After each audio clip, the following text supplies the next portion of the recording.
भगवते शुक्र उदायन राजाधिकार उदायन राजा देश વીતી શ્રવણોપાસક ની કેવી છે વર્તમાન અવસ્થા। દેશ વીતી પાપ ભાવોથી જીવોને બચવા માટે અયમ નિયમ વ્રત જપ તપ અશુભ ભાવોથી બચવા માટે આ બધા સાધનો છે। જો વ્યક્તિ સાધનોમાં પણ અટકી જાય તો સ્વરૂપને પામી ન શકે। અશુભથી શુભ ઘણું સારું છે, પણ શુભ કરતા શુદ્ધ અનંત ઘણું સારું છે। શુભ અશુભ ભાવોમાં તો દરેક જીવ દ્વંદ છે, અને આ દ્વંદ તો હંમેશા માટે જીવમાં ચાલે છે। અનુકૂળ નિમિત્તો વ્યક્તિની સામે હોય ત્યારે શુભ ભાવમાં હોય, પ્રતિકૂળ નિમિત્તો આવે વ્યક્તિની સામે ત્યારે વ્યક્તિમાં અશુભ ભાવ હોય। પણ એ બધા નિમિત્તો સામે ઉપસ્થિત થાય ત્યારે વ્યક્તિની ભીતરમાં જે કશાયો છે, શુભ નિમિત્ત પામીને જીવના કશાયો મંદ થાય છે, અને મંદ કશાયમાં જીવને પુણ્ય થાય। પ્રવૃત્તિ વ્યક્તિની બહારથી શુભ દેખાતી હોય, પણ અંદરમાં ભીતરમાં આર્ત રુદ્ર ધ્યાન રૂપ અવસ્થા તીવ્ર હોય તો શુભ પણ ન થાય। બહારથી પ્રવૃત્તિ કદાચ વ્યક્તિને એમ લાગે કે અશુભ છે, પણ વ્યક્તિની અંદરમાં એ પ્રવૃત્તિની અંદર સાથે વ્યક્તિનું એક રૂપપણું કેવું છે, કેટલા રસથી કેટલા ભાવથી એ વ્યક્તિ એ પ્રવૃત્તિમાં જોડાય છે।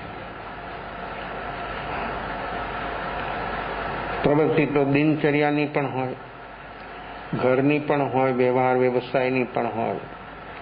આ બધી જ પ્રવૃત્તિઓમાં વ્યક્તિનું વર્તમાન લક્ષ્ય શું, અને જેવા પ્રકારનું જીવનું લક્ષ્ય હોય તે રીતે તે સાધનો જ એણે જે અપનાવ્યા તે તેને સહયોગી બને।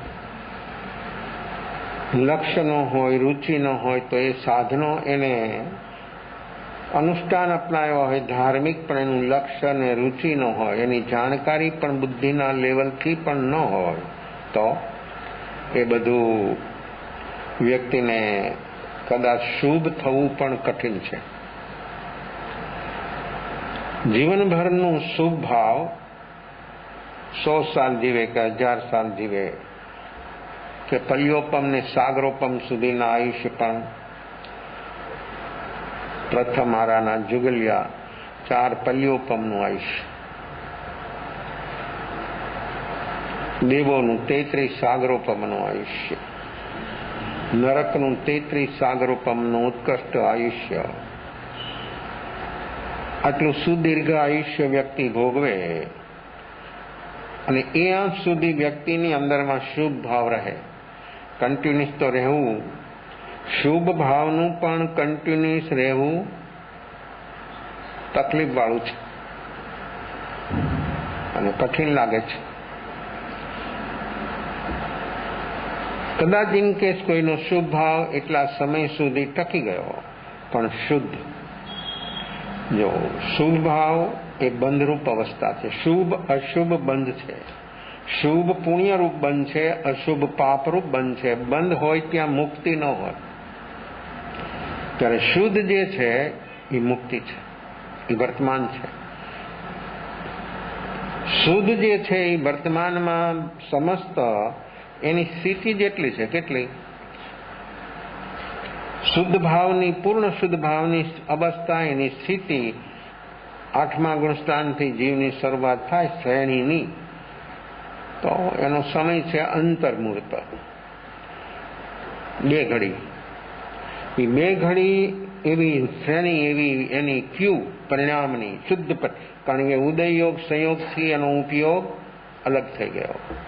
મન બુદ્ધિ બધા સાઈડમાં આવી ગયા અને એનો રસ્તો એવો ક્લિયર બની ગયો કે અંદરમાં વર્તમાનમાં એ પ્રકૃતિઓ પણ એની વચ્ચે ન આવે, ને આવે એટલી બધી જલી જાય. જેટલી પ્રકૃતિઓ વચમાં આવે બધી જલતી જાય અને બધું જ કામ પૂરું બનતું જાય. પાછળ જોવું ન પડે કે હા કંઈક બાકી રહી એવું વિચારું, કારણ કે વિચાર તો ત્યાં, જો વિચાર હોય ને ત્યાં વાપિસ જોવાનું હોય. વિચાર જ્યાં હોય ત્યાં હંમેશના માટે બધું અધ્યાર અને ઉધાર લાગે. પણ જે વ્યક્તિ વિચારોથી જે ઉપર ઉઠી જાય એને બધું વર્તમાનમાં નગદ હોય, બધું કેશ હોય, ઉધાર નહીં.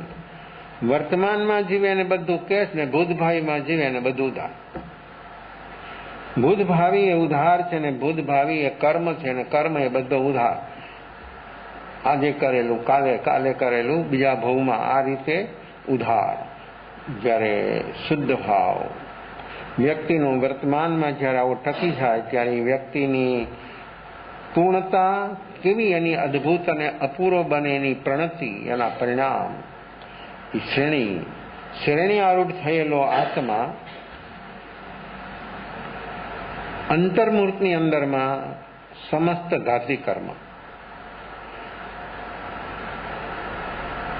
છે 8. જ્ઞાનાવરણીય કર્મ પહેલું છે અને મોહની કર્મ ચોથો ક્રમ છે. પણ દરેક જીવને બંધ ભાવમાં હંમેશા માટે મોહની હોય છે, કારણ કે જીવ અવરાયેલો છે મોહથી જ. અને મોહ જ્યાં હોય ત્યાં જ્ઞાન હોય. ચલો, મોહ જ્યાં હોય ને ત્યાં જ્ઞાન હોય, મિથ્યાત્વ હોય, અવિરીતિ હોય, પ્રમાદ હોય. મોહના સદભાવમાં આશ્રવના 5 કારણો મોજૂદ હોય. અને જેવો મોહ, એમાં દર્શન મોહ એટલે મિથ્યાત્વ, ભ્રાંતિ. આ ભ્રાંતિ દર્શન મોહ જો તૂટે, એ દૂર થાય એટલે વ્યક્તિને ખબર થઈ જાય, વ્યક્તિને અનુભવ થઈ જાય કે આ મારી જે ભ્રાંતિ, શેની ભ્રાંતિ હતી? સુખ બુદ્ધિ. વસ્તુ અને વ્યક્તિમાં સુખ બુદ્ધિ, આ ભ્રાંતિ કેટલી સોલિડ છે. આ ભ્રાંતિ સાંભળવાથી, વાંચવાથી, બુદ્ધિના લેવલથી સમજવાથી આ ભ્રાંતિ દૂર ન થાય. ઇનકેસ ઘણી વાર વધી પણ જાય. જો એને સાંભળવાને, રટવાને, જો સમજને, જો જ્ઞાન સમજી લે, બૌદ્ધિક સમજને જો વ્યક્તિ જ્ઞાન સમજી લે તો ઇનકેસ એનાથી વધે. પણ જ્યારે આ દર્શન મોહ, આવી ભ્રાંતિ અનંતકાળથી આ જીવની ચાલી રહી છે, અને એ સ્વરૂપની ભ્રાંતિ જ્યાં સુધી જીવમાં રહે ત્યાં સુધી કદી પણ દુઃખના કોઈ કારણો વ્યક્તિના મીટી ન શકે. દુઃખના કારણો તેના જ મીટી શકે કે જેની આવી ભ્રાંતિ દૂર થઈ જાય. એ જ વ્યક્તિની અંદરમાંથી દુઃખના કારણો દૂર થઈ જાય. દુઃખના કારણો વધારનાર પણ પોતે, અને એને ખતમ કરવું હોય તો પણ પોતે.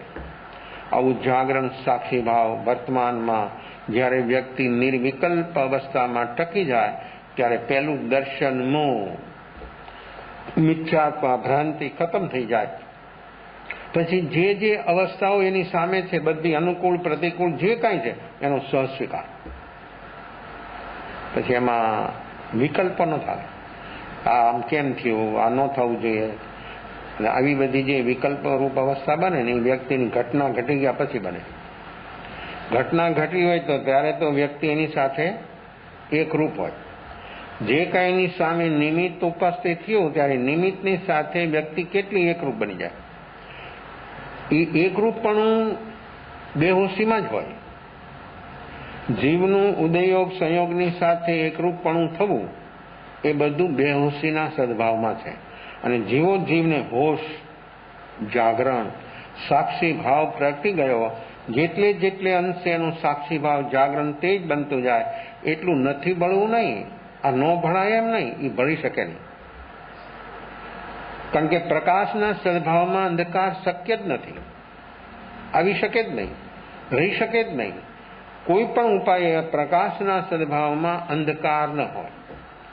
તો આવી ભ્રાંતિ છે એ અંધકાર છે, અજ્ઞાન છે. જો મિથ્યાત્વ એટલે અજ્ઞાન હોય, મિથ્યાત્વ હોય તો જ અજ્ઞાન હોય. એટલે તો મુનિ કર્મ પ્રથમ છે. કર્મના ક્રમમાં છે પહેલું જ્ઞાનાવરણ્ય, પણ દરેક જીવને આમ ભ્રાંતિ દર્શન મોહ એનો ક્રમ છે ચોથો મોહની કર્મનો. તો એ દર્શન મોહની જે અવસ્થા છે, આ ભ્રાંતિની જે અવસ્થા છે, એ ભ્રાંતિ જ્યાં સુધી જીવમાં રહે ત્યાં સુધી જીવમાં અજ્ઞાન હોય, અને અજ્ઞાનમાં જ આવી આપાધાપી શિરપતિ સિંહ બધું જ હોય. જ્યારે જીવની અંદરમાં બોધિ પ્રાપ્ત થઈ ગયું, સમ્યક દર્શન થઈ ગયું, એટલે એના અંદરમાં આપાધાપી ન હોય, શિરપતિ સિંહ ન હોય, એ વ્યક્તિ એટલી બધી સ્વસ્થ બની જાય કે એ એવી અવસ્થામાં એ આત્માને વર્તમાન જે ઉદયયોગ સંયોગની અવસ્થા સિરિયલ ચાલી રહી છે એનો એને સહજ સ્વીકાર બને. ચાલે છે, એ જાય છે, પણ એની સાથે એ એકરૂપ ન થાય, એટલે એ વસ્તુ એને ફીલ ન કરી શકે, એટલે નવું ન થાય. અને નવું થવામાં પણ બે જ ચીજ, રાગને ભ્રાંતિથી જ રાગદ્વેષ થાય. ભ્રાંતિ જેટલી ખતમ, જેટલી કમ એટલે રાગદ્વેષ કમ. જેટલી ભ્રાંતિ વિશેષ, જેટલી ભ્રાંતિ ગુણાકાર, એટલે અંશે વ્યક્તિની અંદરમાં રાગદ્વેષની વૃદ્ધિ અને રાગદ્વેષનો એવો ગુણાકાર થાય કે વ્યક્તિ ક્યાં પહોંચી જાય એની એને ખબર જ ન પડે. આવી બધી અવસ્થાઓ ભ્રાંતિના સદભાવમાં હોય છે, તો જીવનભરનો શુભ ભાવ અને એક ક્ષણનો શુદ્ધ ભાવ બરોબરી ન થાય. સાંભળીને આપ લોકો શોધજો કે આ શુભ, અશુભ અને અશુદ્ધ, આ ત્રણ ચીજ, શુભ અશુભ ઉદયરૂપ અવસ્થા છે. એ બધી ઉદયરૂપ અવસ્થા છે. શુદ્ધ જે છે તે તેનો સ્વભાવ છે, અને આવો શુદ્ધ સ્વભાવ જે છે સ્વયંનો, એ શુદ્ધ સ્વભાવનો અનુભવ વ્યક્તિને ત્યારે જ થાય કે વર્તમાનમાં વ્યક્તિ આવી નિર્વિકલ્પ બને ત્યારે. આવું નિર્વિકલ્પ સ્વરૂપ છે આપણું સ્વયંનું, અને એ વર્તમાનમાં જીવ જ્યારે એ અવસ્થામાં, નિર્વિકલ્પ અવસ્થામાં ટકી જાય તો એના કર્મો પેલું નવું થવું બંધ થઈ જાય. જાગરણ સાક્ષી ભાવના સદભાવમાં પેલું નવું થતું બંધ થાય.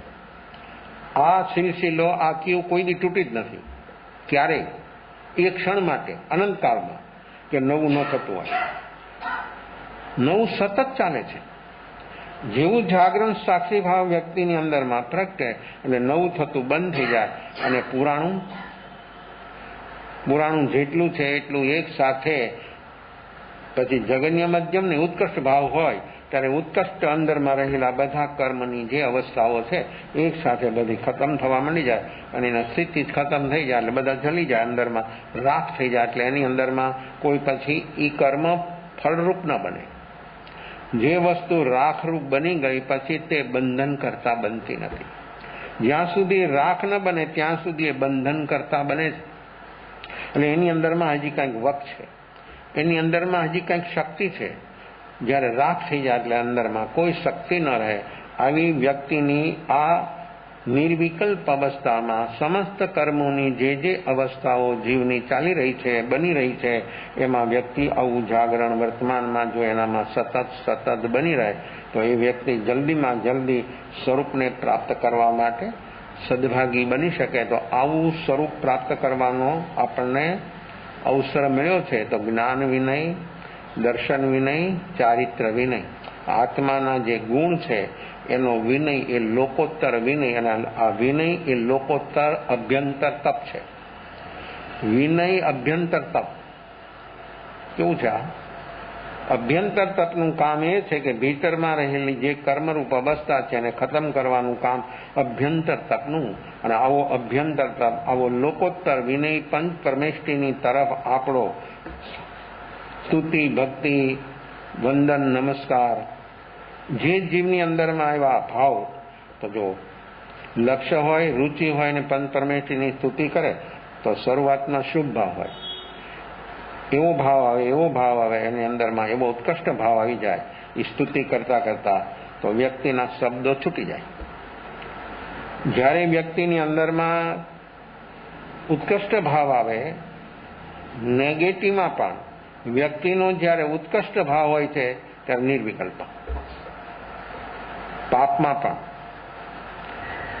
પુણ્યમાં પણ ઉત્કૃષ્ટ ભાવ જ્યારે આવે ત્યારે અંદરના જે રાગ દ્વેષના તંતુઓ છે એ તૂટી જાય છે અને વ્યક્તિ નિર્વિકલ્પ બને. અને નિર્વિકલ્પ અવસ્થા પણ એ વ્યક્તિને એની ખબર હોતી નથી, કારણ કે વ્યક્તિને જે કંઈ ઉત્કૃષ્ટ ભાવ જેનાથી એના ઊભા થયા એ નિમિત્ત, એ વ્યક્તિ નિમિત્તને પકડે. નિમિત્તને પકડે એટલે વ્યક્તિ અટકી ગઈ. કોઈ અંગુલીથી આમ ચાંદ બતાવે, અષાઢ સુદ બીજ, એ ગ્રામ્ય જીવનમાં એની બહુ વિશેષતા છે, ઘણી મહત્તા છે. અને અષાઢી બીજને લોકો, ગામના લોકો ગામની બહાર આવીને બધા એક સાથે એને જોવે, એના દર્શન કરે, દૂધ ચડાવે. અહીંયા તો ક્યાં ચડાવવા જાય, પણ અહીંયા એની સામે જોઈ અને જે લાવ્યા હોય ને એ જમીન ઉપર આમ રેડે. કેવી કેવી લોકોની માન્યતાઓ છે. શુદ્ધ બીજના કોઈ દિવસ દૂધને જમાવે નહીં, હજી પણ ગામડામાં. અહીંયા તો શુદ્ધ બીજ ક્યારે વહી જાય છે જ નથી ખબર પડતી. પૂનમે ક્યારે પૂરી થઈ જાય છે, જીવન ક્યારે પૂરું થઈ જાય એ ખબર નથી. તો પૂનમની ને બીજની શું વાત કરવાની, કારણ કે એટલો રૂટીનમાં છે, એટલી આપાધાપીમાં વ્યક્તિ છે કે જીવન ક્યારે પૂરું થઈ જાય છે તેની ખબર નથી પડતી. તો એ બતાવે. પછી વાદળા હોય, અને વાદળા જો હોય તો એમાં વાદળા હટે તો કોકને દેખાય, એટલે અવાજ કરીને કે આ માંગણી ચીંધીને જો દેખાય બીજ. હવે જે માણસ અંગુલી નિર્દેશ કરે છે બીજને બતાવવા માટે, એ અંગુલીને પકડે તો બીજ જોઈ શકે? આમ અંગુલી બતાવે ને, તો કોઈ વ્યક્તિ એ અંગુલીને પકડે, એની આંગળીને જોવે તો એ બીજ જોઈ શકે? બીજ જોવે તો એને આંગળીનું અવલંબન, એ તો એરો છે, એ બતાવે છે. પણ નિમિત્તોને જ આ રીતે નિમિત્તોને જેવો પકડી લે. મૂળ જે વસ્તુ છે એની પાછળ જે હેતુ છે એ હેતુ હંમેશને માટે વ્યક્તિ ભૂલી જાય. અને જો આંગળી જોવે તો બીજ ન જોઈ શકે, અને બીજ જોવે તો આંગળી છૂટી જાય, અને આંગળી છૂટે તો જ બીજ જોઈ શકે. જ્યાં સુધી વ્યક્તિ એ નિમિત્તથી ઉપર ન ઉઠે ત્યાં સુધી આ ઘટના જીવનમાં કદી ઘટી શકતી જ નથી. પછી શુભ નિમિત્ત હોય તો ભલે, અશુભ નિમિત્ત નિમિત્ત છે. શુભ નિમિત્ત હોય તો શુભ ભાવ થવાના, અશુભ નિમિત્ત હોય તો અશુભ ભાવ થવાના. અને એવું પ્રેરક ને બલવત્તર નિમિત્ત હોય તો વ્યક્તિનું લક્ષ્ય ને રુચિ હોય તો વ્યક્તિની અંદરમાં નિર્વિકલ્પ અવસ્થા સુધી પણ વ્યક્તિ પહોંચી શકે. તો જે અંગુલી બતાવે તે અંગુલીને જો પકડે તો મેઇન ચીજ છે જોઈ છૂટી જાય. તો આવી બધી અનેકવિધ માન્યતાઓ જીવોની વર્તમાનમાં ચાલી રહી છે. ને આવી માન્યતાઓમાં નિમિત્તને આધીન બને તો ઉપાદાન, પોતાની વર્તમાન જે અવસ્થા છે એને વ્યક્તિ ભૂલી જાય. ઉપાદાન હંમેશને માટે પોતાનું છે. ઉપાદાન સ્વયંનું છે ને ઉપાદાન સામે નિમિત્ત અંગલી નિર્દેશ કરે કે આમ બહારમાં નહીં જો, ભીતરમાં જો. અને ભીતરમાં જે જોઈ શકે એ જરૂર સ્વયંને પામી શકે. જ્યાં સુધી વ્યક્તિ નિમિત્તાધીન છે, ઉદયાધીન છે, ત્યાં સુધી આ સ્વરૂપને પ્રાપ્ત થવું એ કદી પણ સંભવિત શક્ય બનતું નથી. તો નિમિત્તાધીન દ્રષ્ટિ છે એ બધી વિભાવરૂપ દ્રષ્ટિ છે, એ આશ્રવરૂપ દ્રષ્ટિ છે, એ બધી બંધરૂપ દ્રષ્ટિ છે. અને સ્વરૂપ તરફની રુચિ, લગન, તો એ સ્વરૂપ દ્રષ્ટિ બને. જેવી સ્વરૂપ તરફ દ્રષ્ટિ બને એટલે સંસાર એનો છૂટી ગયો. વચમાંથી રાગદ્વેષની ચૂક કટ થઈ ગઈ. સ્વરૂપ તરફ જેની દ્રષ્ટિ થાય એને જગત છૂટી જાય.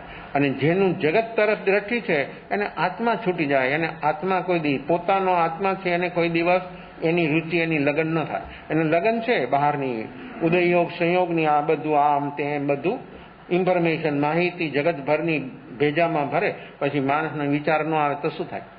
અને આ બધા વિચારો માણસને અનર્સાદન 100%.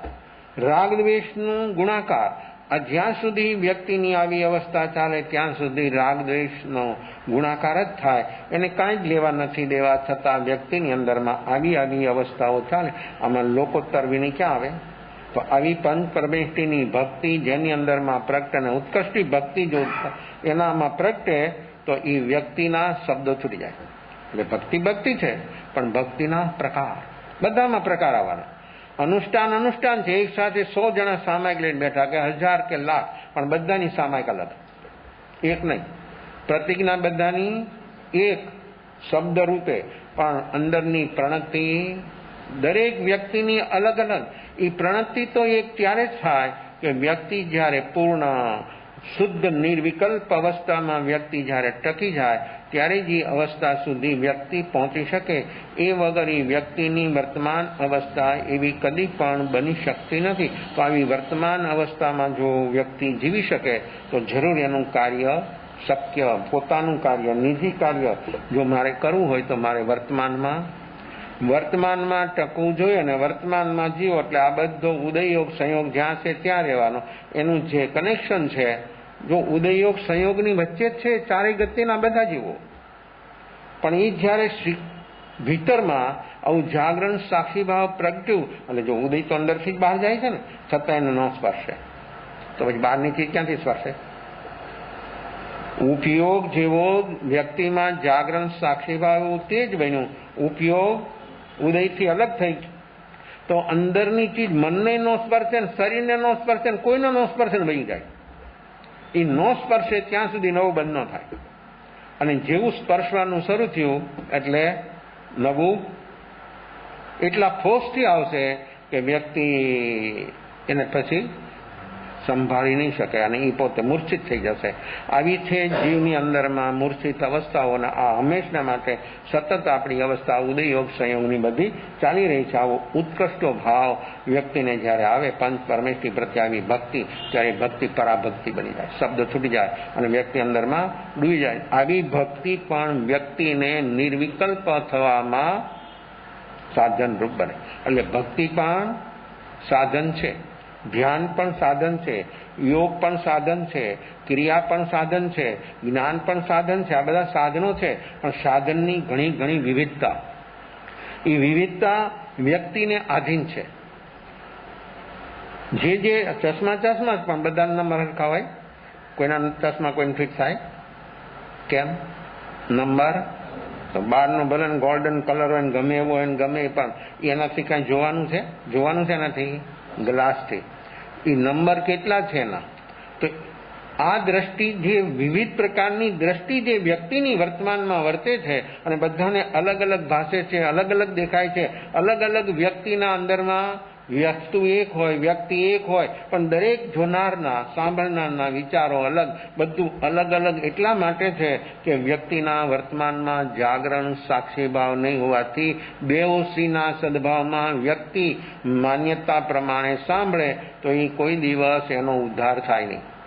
એ જ્ઞાનીને ન સાંભળે, શબ્દો પકડે અને એની માન્યતા પ્રમાણે એને અનુકૂળ હોય એવું અર્થઘટન કરી નાખે. 99% જીવો આમાં રોકાઈ ગયા છે.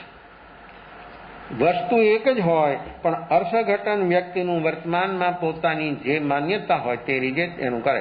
પછી વિતરાગને સાંભળે તો ભલે, સામાન્ય મુનિને સાંભળે તો ગમે એને સાંભળે, પણ એની વર્તમાન માન્યતા કેવી છે તે રીતે જ એનું અર્થઘટન હંમેશને માટે જો થાય. એટલે સાંભળવું એક બહુ મોટી સાધના છે અને એક અનુષ્ઠાન છે. એ સાંભળતા વ્યક્તિ ક્યાં સુધી પહોંચી જાય તો આવો લોકોત્તર વિનય જેની અંદરમાં પ્રગટે પંચ પરમેષ્ઠી પ્રત્યે, તો એ વ્યક્તિના અશુભમાંથી શુભમાં આવે, શુભમાંથી લક્ષ્ય અને રુચિ છે તો એ વ્યક્તિ શુદ્ધમાં પણ એનો પ્રવેશ થયા વગર રહી ન શકે. ત્યારે આ ભક્તિ એનું સાધન, એનું માધ્યમ બની શકે.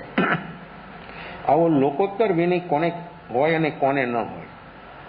આ લોકોત્તર વિનય કોને હોય અને કોને ન હોય? પૂર્ણ વિતરાગને આ લોકોત્તર વિનય ન હોય. કેમ?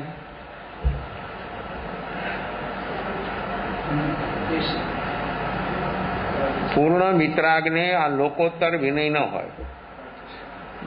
જે પંચ પરમેષ્ઠીની અંદરમાં પહેલું સ્થાન નમો, તો અર્યંતને આ વિનય ન હોય. તો સિદ્ધને હોય? તો અર્યંત અને સિદ્ધને આ લોકોત્તર વિનય ન હોય. જોઈ લો કેમ?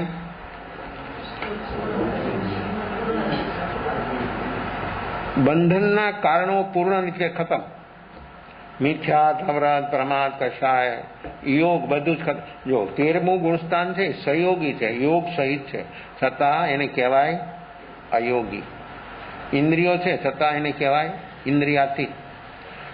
સમયમાં જીવે, સમયાતીત, કાળની ઉપર, એને કાળ કાંઈ ન કરી શકે. કોને? આત્માને. આત્માને કાળ કાંઈ ન કરી શકે. પૂતગલ ઉપર અસર થાય.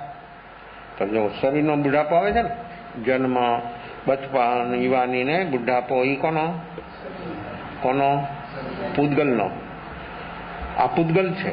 પૂતગલ ઉપર કાળની અસર છે, આત્મા ઉપર. તો આત્મા બાળક છે, આત્મા યુવાન છે, આત્મા બુઢો છે. આત્મા જ્યારે પૂછો ત્યારે આત્મા જ છે. જ્યારે પૂછો ત્યારે આત્મા પરમાત્મા જ છે. પણ એને પોતાના પરમાત્મા પદની ખ્યાલ નથી કે હું પરમાત્મા છું. સાંભળે છે પણ અંદરમાંથી ભરોસો નથી આવતો કે હું પરમાત્મા કેમ હોઈ શકું. જો વ્યક્તિની અંદરમાં આવો લોકોત્તર વિનય પ્રગટે તો વિતરાગ, બંધનના કારણો જેના પૂર્ણ ખતમ થઈ ગયા, એનામાં આવો લોકોત્તર વિનય ન હોય. પૂર્ણ વિતરાગ હોય તેને, અને બીજા અજ્ઞાની મૂઢ જે છે, જેને હિતાહિતનો કોઈ વિવેક નથી, એનામાં પણ આવો વિનય કોઈ દી ન હોય. એ પરંપરા, રૂઢિ, માન્યતામાં રૂઢ હોય, આરૂઢ થઈ ગયો હોય, એના મૂઢ જીવોની અંદરમાં પણ ફીલ પણ બે વ્યક્તિ ન થાય. એક મનથી ઉપર ઉઠી જાય એને ફીલ ન થાય, અને એક મનથી નીચે ઉતરી જાય એને ફીલ ન થાય. એમ એક વિતરાગને આવો વિનય ન હોય, અને આવા મૂઢ જીવો જે હોય ને એને પણ આવો લોકોત્તર નહીં, લૌકિક વિનય પણ ન હોય. એ ભલે ગમે એટલું ભણેલો હોય, એટલું જે ડિગ્રીની એને લીધી હોય ABCDની, તો પણ એના અંદરમાં મૂઢ અવસ્થા છે. એ વ્યક્તિની અંદરમાં આવો વિવેક કદી ન જન્મે. અજ્ઞાની મૂઢાત્માને ન હોય. જ્યાં સુધી અરાગી પૂર્ણ તત્વની રુચિ છે અને રાગ ટળ્યો નથી, તેવા જ્ઞાની ધર્માત્માને, એટલે કે ચોથા પાંચમા ગુણસ્થાન વાળાને અનેક પ્રકારનો રાગ હોય. તેથી રાગના નિમિત્તો અનેક પ્રકારના હોય છે. તેમાંથી વિતરાગદેવ ગુરુ અને ધર્મ પ્રત્યે મુખ્યપણે બહુમાન હોય. પૂર્ણ સાધ્ય શું, પૂર્ણ સાધ્યની શરૂઆત શું, મોક્ષ માર્ગ શું, તે કેવો છે અને કેવી રીતે પમાય છે, જેની તેને ખબર નથી, તે વિતરાગદેવ ગુરુ ધર્મ પ્રત્યે બહુમાન સાધક દશામાં હજુ આંશિક રાગ છે. ત્યાં શુભ ભાવ નિમિત્તોમાં વિતરાગદેવ ગુરુ શાસ્ત્રના બહુમાન કરે છે. તે લોકોત્તર વિનય કહેવાય છે. જ્યારે જીવ સાધક છે, તો સાધક અવસ્થામાં દેવગુરુ ધર્મ પ્રત્યેનો જે એના અંદરમાં ભાવ છે, તે છે વ્યક્તિની અંદરમાં લોકોત્તર વિનય. આવો લોકોત્તર વિનય ગુણ આશ્રિત બને, એના ગુણો દેખે. કારણ કે જે જીવની અંદરમાં લોકોત્તર વિનય તો ત્યારે પ્રગટે કે એને સ્વરૂપનું લક્ષ્ય હોય, જાગરણ સાક્ષી ભાવ હોય, અને એને ગુણોની વિશેષતા દેખાતી હોય, ત્યારે એની અંદરમાં આવો લોકોત્તર વિનય પ્રગટી શકે. જ્યાં સુધી વ્યક્તિને સ્વરૂપનું લક્ષ્ય નથી, જાગરણ સાક્ષી ભાવ નથી, ત્યાં સુધી વિનય હોય બધો લૌકિક વિનય બધો ઔપચારિક. અને આવો વિનય જ્યારે લોકોત્તર પ્રગટે એટલે અંદરમાંથી તો જે આજ્ઞા થાય એ આજ્ઞા તે જ પ્રમાણ શિરોમાન્ય થાય. લોકોત્તર વિનય જેની અંદરમાં પ્રગટે, એ વ્યક્તિની અંદરમાં કોઈ પણ સંયોગોમાં કોઈ પણ આજ્ઞા થાય એટલે તે જ પ્રમાણ જ કરે. અને આજ્ઞા શિર માન્ય કરી દે, હાથ જોડીને અંજલિ બનાવીને સામે ઉભે અને કહે કે તે જ પ્રમાણ બનતે, આપે જે આજ્ઞા કરી છે તેમ જ છે, તેમ જ હું કરીશ, તેમ જ હું જીવીશ. આવો ભાવ જેની અંદરમાં હર હાલતમાં હોય, એ વ્યક્તિની અંદરમાં અંદરમાંથી અહમ ઓગળતો જાય. જેટલો લોકોત્તર વિનય પ્રબળ બનતો જાય, એટલે અંશે વ્યક્તિમાંથી અહમ, ઈગો ખતમ થતો જાય. અને ઈગો જ્યારે અનંતાનુબંધીનો ઈગો ખતમ થઈ જાય, એ જે ક્ષણે જ્યારે એનો ખતમ થઈ જાય ઈગો, એ રાતના 12 વાગે પણ એવા ભાવ પ્રગટે અને બેઠા બેઠા આનંદમાં એ ભક્તિ પ્રગટે, તો ત્યારે પણ એને બોધિ સમ્યક દર્શન થઈ જાય. પછી એના રાતનો ગમે એ સમય હોય ને ગમે તે ક્ષેત્ર હોય, તો પણ એને કોઈ અટકાવી શકે, અટકાવનાર બહારના કોઈ તત્વો છે જ નહીં. બહારના કોઈ તત્વો આપણા બોધિને, આપણા જ્ઞાનને, આપણા ચારિત્રને અટકાવનાર બહારની કોઈ ચીજ છે જ નહીં. બહારમાં વસ્તુ, વ્યક્તિ, ક્ષેત્ર, કાળ કોઈ અટકાવી શકતું નથી. અટકાવે છે વ્યક્તિની વર્તમાન બેહોશી. આ જ્યાં સુધી હોશ, જાગરણ, સાક્ષીભાવી ક્વોલિટીનું ન પ્રગટે, ત્યાં સુધી વ્યક્તિ ઉદયને આધીન છે. અને ઉદયને આધીન હોય એનામાં આ નિર્વિકલ્પ અવસ્થા ન આવે. આવો ઉત્કૃષ્ટ વિનય આવે એટલે વ્યક્તિની અંદરમાં જે ઉદય ભાવ ચાલી રહ્યો છે, ઉદય ભાવથી વ્યક્તિ અલગ. કારણ કે ઈગો તૂટ્યો ને, આવો લોકોત્તર વિનય પ્રગટે અંદરમાંથી ઈગો ખતમ થઈ ગયો. અને ઈગો ખતમ થાય એટલે ક્રોધ ને માયા ને લોભ એ ઉભા રહીએ. કારણ કે જે શિરમોર છે એ સરદાર છે, એ સૈનિક છે, અને એ જાય એટલે એની પાછળના રહેલા બધા એની સાથે નદારદ થઈ જાય, એને કાઢવા ન પડે. એના માટે અલગ પ્રયાસ ન કરવો પડે. પણ જ્યાં સુધી આ ક્રોધ ને માન છે ત્યાં સુધી વ્યક્તિની અંદરમાંથી એક પણ પ્રકૃતિ હલે એવી કોઈ સંભાવના નથી. તો જ્યારે આવો ઉત્કૃષ્ટ વિનય વ્યક્તિની અંદરમાં લોકોત્તર વિનય પ્રગટે ત્યારે ઈગો તૂટ્યા વગર લોકોત્તર વિનયનું પરિણામ છે સમ્યક દર્શન. એનું પરિણામ ત્યાં ને ત્યાં, જ્યાં હોય ત્યાં, જે અવસ્થામાં, કોઈ પણ હાલતમાં હોય, અંદરમાંથી એવો ભાવ, અંદરમાંથી આમ એવો ઉભરાયા, અંદરમાંથી એવા ઉછાળા આવે ભાવના, અને એ ઉછાળાની અંદરમાં રહેલો આ અનંતાનુબંધીની પ્રકૃતિનો કચરો એ બહાર નીકળી જાય ત્યારે એ વ્યક્તિને ત્યાં ને ત્યાં બોધિ સમ્યક દર્શન થયા વગર રહી ન શકે. અને આવું બોધિ સમ્યક દર્શન પ્રાપ્ત જેને જલ્દી કરવું હોય એનામાં લોકોત્તર વિનય પ્રગટે. શું કરવાનું આવ્યું? અને આવું બધું કદાચ બહારથી કરે, યમ નિયમ વ્રત જપ તપ બધું કરે, પણ જેના અંદરમાંથી આ કષાયો ઉપર ન ઉઠે તો એ વ્યક્તિને શું થાય? એ સાધન છે. એક 2 દિવસ પહેલા એક બેન આવ્યા અહીંયા બપોરના 27માં ઉપવાસ હતો. 27માં ઉપવાસ ધ્યાન ચાલતું હતું. પછી ઈશારાથી કીધું કે બેસો. બેઠા, ધ્યાન પૂરું થયું. પછી એને સાથે વાત કરી, કીધું 27મો ઉપવાસ છે, સારું તમે કામ કરો છો, પણ ભીતરમાં સમજ છે સમ્યક દર્શન આવી આ તપસ્યાથી તમે બોધિ સુધી પહોંચી શકો. અને જો સમ્યક દર્શન પામી જવાય તો આ તપ તમારું સોનું છે. અને અંદરમાં સમ્યક દર્શનની સુગંધ પ્રગટે. જીવો આવું સુદીર્ઘ તપ કરે, ક્યાં લક્ષ્યથી કરે, ક્યાં ભાવથી કરે, કેવા ભાવ હોય?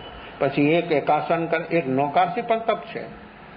નૌકારસીથી શરૂ થાય, પછી જેની જે શરીરની ક્ષમતા હોય, આ તપ 12 પ્રકારનો તપ એ સાધન છે, સાધ્ય નહીં. 12 પ્રકારનો તપ, 6 બાહ્ય 6 અભ્યંતર. બાહ્ય તપથી વ્યક્તિને શરીર અને મન ઠીક થાય.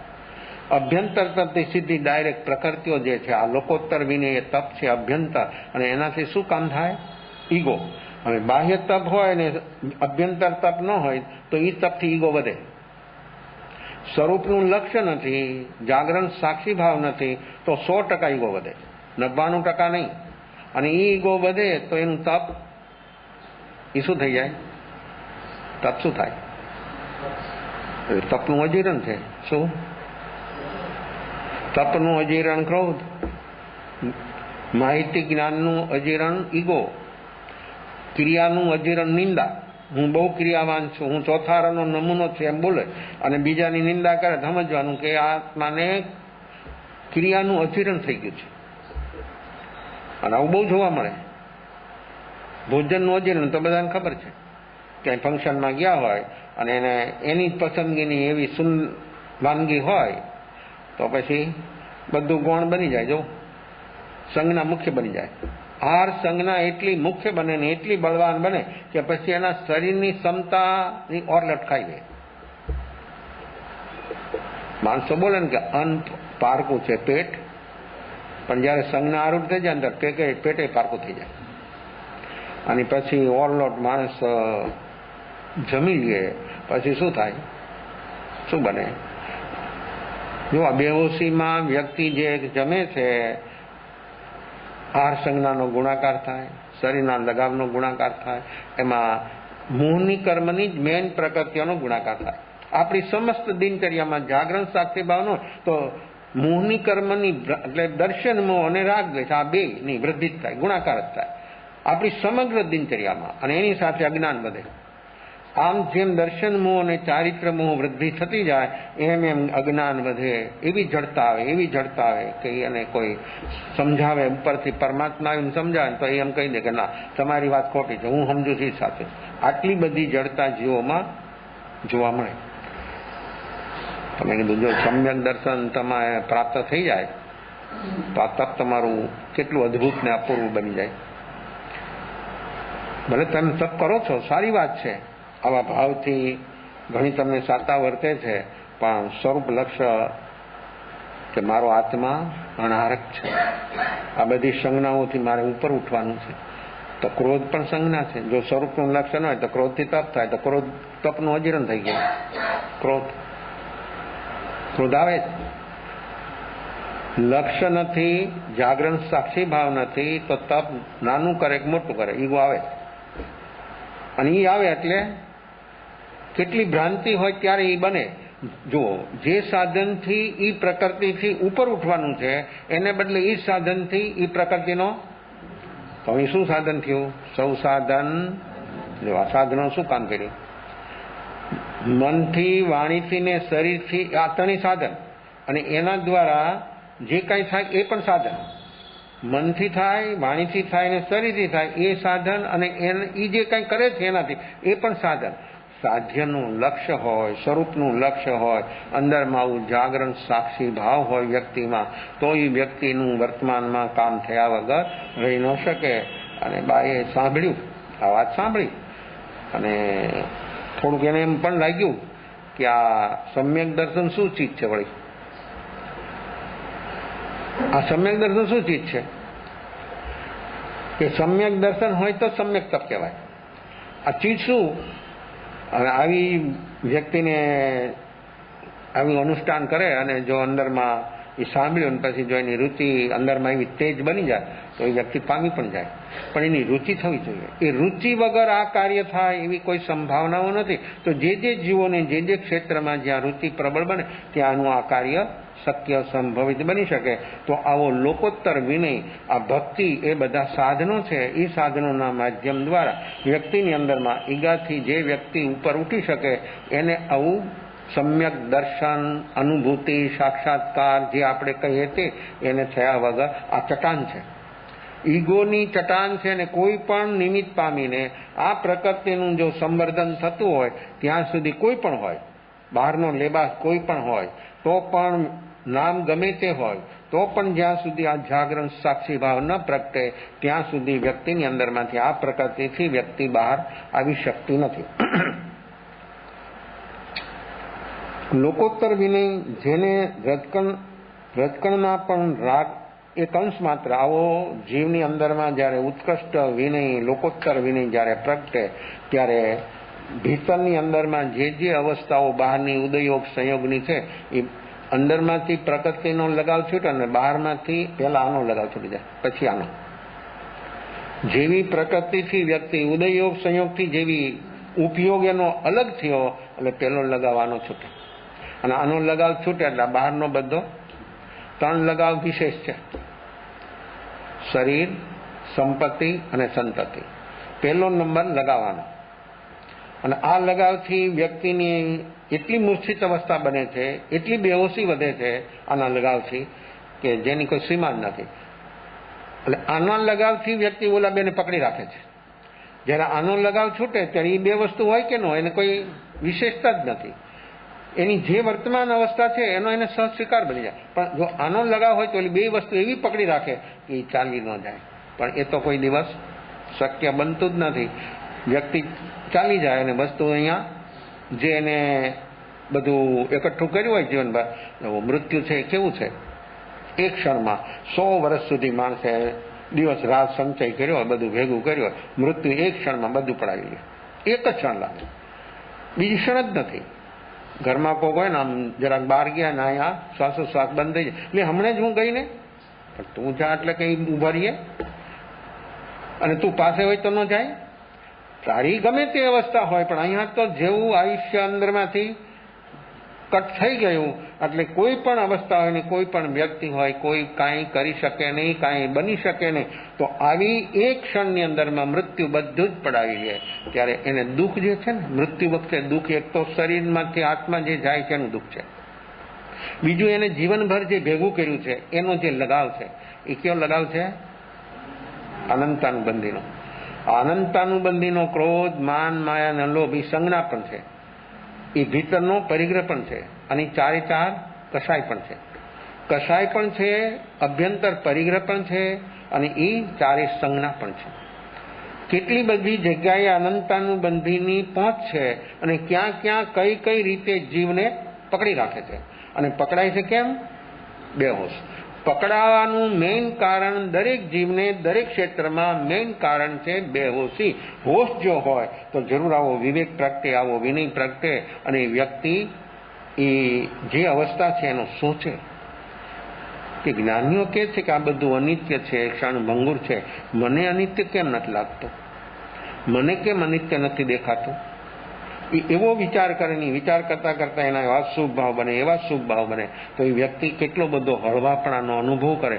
આવું વારંવાર થવાથી વ્યક્તિની અંદરમાં એટલી ક્ષમતા પ્રગટ થઈ જાય, એને વિચારવાનો અવકાશ મળતો જાય, એને કંઈ નવી ક્ષિતિજ ખુલે.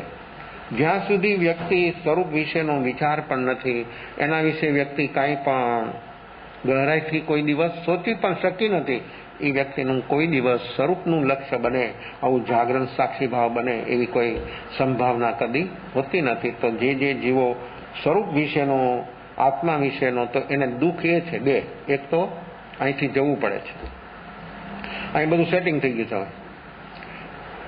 હવે એ બધું અહીંથી જવાનું, ક્યાં જવાનું? ક્યાં જવાનું?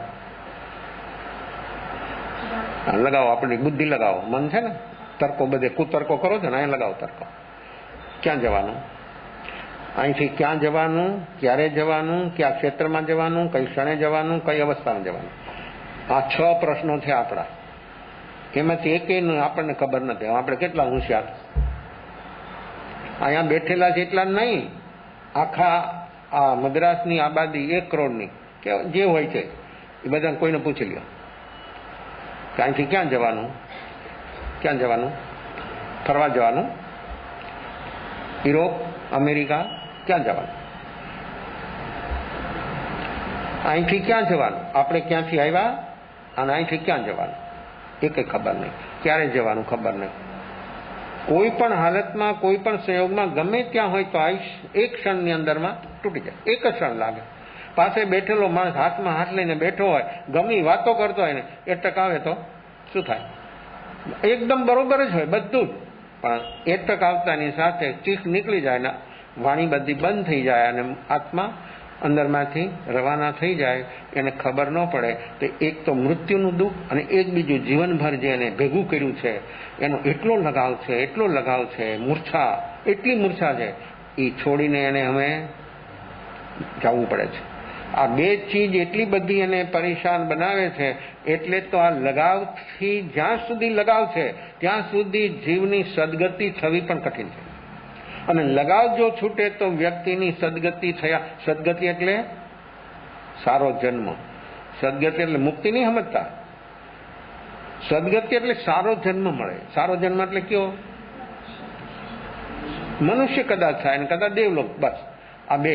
કારણ કે તિર્યંજ ગતિ તો આપણે જોઈએ છે. તિર્યંજ પ્રાણીઓ બધા જળચર, થલચર, ઉરપર, ભૂજપર, ખેચરા, 5 પ્રકારના તિર્યંજ પ્રાણીઓ આપણે જોઈએ છે. દિવસ રાત શું કામ કરે છે અને એ શું કરી શકે છે? દિવસ ઉગ્યો ત્યાંથી સાંજ સુધી એનું કામ શું? ખાલી સંજ્ઞા માટે ખોરાકની શોધ, બસ. આ સિવાય શું કામ કરે? તો માણસ પણ શું કરે? દિવસ ઉગે ને સાંજ સુધીમાં શું કામ કરે? શું કરે? એની સંજ્ઞા છે, આની સંજ્ઞા છે, ઓલાની આહાર સંજ્ઞા છે, આની પરિગ્રહ સંજ્ઞા છે. આ પરિગ્રહ સંજ્ઞા છે, લોભ સંજ્ઞા છે. કઈ સંજ્ઞામાં ક્યાં કોણ જીવ ક્યારે ક્યાં આમ ચારે બાજુથી એને સંજ્ઞા પકડી લે છે એની એને ખબર જ નથી. અને દરેક જીવ કામ કરે છે સંજ્ઞાથી જ કામ કરે છે. કારણ કે જાગરણ સાક્ષી ભાવ એનામાં છે જ નહીં. ત્યાં સુધી બધી આ સંજ્ઞાથી જ કામ ચાલે છે. અને બધું એટલું તમને એમ લાગે બહુ પરફેક્ટ છે, પણ એ બધું સંજ્ઞાથી, બધું રૂટીનમાં. જાગરણ સાક્ષી ભાવ પ્રગટે એટલે પ્રવૃત્તિ એ જ હોય, પણ પ્રવૃત્તિ આખી એની સાધના બની જાય. તો આ દુઃખ જીવને એટલું બધું લાગે છે. એક તો શરીરને છોડવું અને આ બધું મમત્વ એને ભેગું કરેલું છે અને હવે તો એની સામે બધું દેખાય છે અને એકદમ એ સડરાટ કેવો નીકળી જાય, બોડી પડ્યું રહીએ અને ઓલો આત્મા વયો જાય. આ લગાવથી એટલું બધું દુઃખ છે. એટલા માટે અંત સમય ઉપર દરેક જીવને કાંઈ ને કાંઈ વાસના રહી જાય છે, કોઈને કોઈ પ્રકારની, જેનાથી આ જન્મ થાય છે. વાસના ખતમ થાય તો જન્મ ખતમ થાય. જન્મનું કારણ જો હોય તો વાસના છે. આ વાસના શબ્દ છે ને નિર્વાણ, નિર્વાણ શબ્દ છે. નિર્વાણ એટલે મુક્તિ, અત્યાંતિક મુક્તિ, પછી જન્મ ન થાય. આ નિર્વાણ એટલે જન્મ મરણથી મુક્તિ, જન્મ મરણના કારણો ખતમ.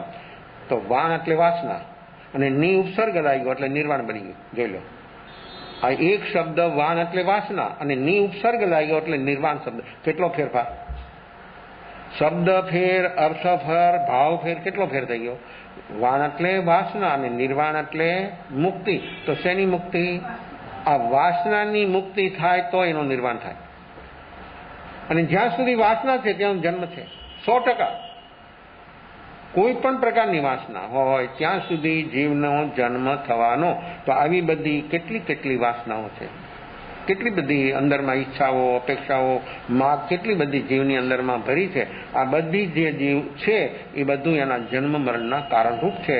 એ વ્યક્તિ જ્યારે જાગી શકે ત્યારે જ એનું કાર્ય થાય. એ વગર આ કાર્ય થાય એવી કોઈ સંભાવનાઓ નથી. તો વ્યક્તિનો આવો અનેક પ્રકારના સંકલ્પ, વિકલ્પ, ઉદયોગ, સંયોગની અવસ્થાઓમાં જે ગોથા ખાય છે એમાં આત્માના સ્વરૂપની વાત એને ક્યાં શોધે?